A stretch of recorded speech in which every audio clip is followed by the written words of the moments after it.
Hello के छ हाम्रो बजारे दाइको हालखबर? बियर खाने चाहिँ को हो? बियर खाँदाखेरि कस्तो हुन्छ भाइ? यता हेर न, यता हेर न भाइ, यता।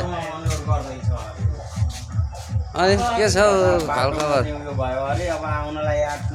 अनि अङ्कल एक दुई शब्द भनिदिनु त आज। यता हेर्नु न, यता जन्ती जानुहुन्छ हुन्न?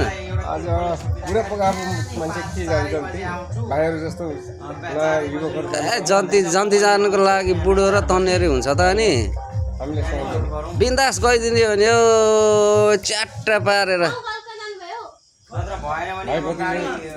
जाने हो ओइ बुनु, त नगएको जन्ती जान नि, जोरे जो यार। किन रे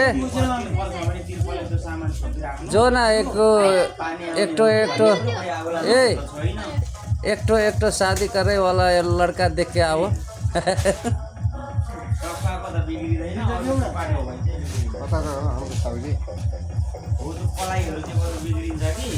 यो चाहिँ हाम्रो गाउँको दोकान है, किराना दोकान। नाम मात्रै किराना हो, तर जे पनि पाइन्छ। बियर खाने कि भट्का खाने कि लोकल खाने कि कोदोको खाने कि के खाने सबै पाइन्छ। यतातिर फेरि अब सिलप्याक, हाम्रो फेरि अब यता साउजी हुनुहुन्छ।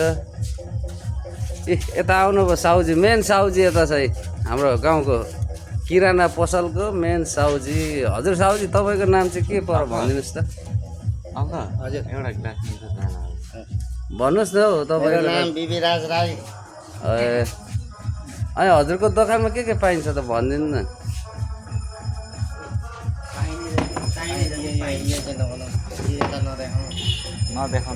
केही हुँदैन, हामी मतली भएपछि यो बियर भनेको त माइनर हो नि त हो। अनि जन्मिँदैखेरि मुखमा हालिदिन्छ।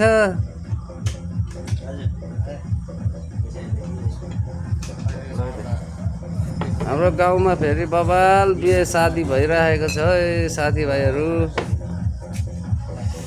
अब आफू पनि जन्ती जाउँ भनेको, आफ्नो मिसेसले फेरि अब नजानु भनेपछि के गर्नु, रोक लगाइहाल्यो। बुढाबुढी भएपछि बिहे शादी गरिसकेपछि हिँड्नु डुल्नु अलिकति बार लागिहाल्दो रहेछ हौ। बुढी भएपछि गाह्रो छ जिन्दगी।